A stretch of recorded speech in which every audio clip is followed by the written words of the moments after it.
आज आपण करणार आहोत सलाद। त्यासाठी मेथीला धुवून घ्यायची आणि त्याला बारीक कापून घ्यायची।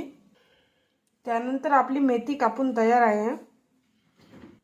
त्यानंतर 2 कांदे आणि 1 टमाटर छान कापून घ्यायचं। त्यानंतर 2 ते 3 मिरची पण कापून घ्यायची। त्यानंतर मेथीत टमाटर टाकायचं, नंतर कांदा टाकायचा आणि नंतर मिरची टाकायची।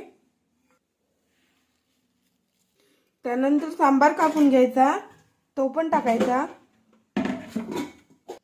त्यानंतर 1 चमच तिखट टाकायचं। त्यानंतर 1 चमच मीठ टाकायचं। त्यानंतर सलादला तडका देण्यासाठी तेल गरम व्हायला ठेवायचं। तेल गरम झाल्यानंतर त्यात जिरे टाकायचं। त्यानंतर 4 ते 5 लसणाच्या पाकळ्या कापून घ्यायच्या, ते पण टाकायचं।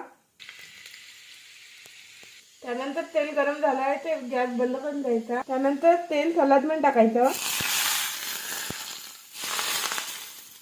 त्यानंतर त्याला छान मिक्स करून घ्यायचं। त्यानंतर हे आपलं स्वादिष्ट सलाद खाण्यासाठी तयार आहे।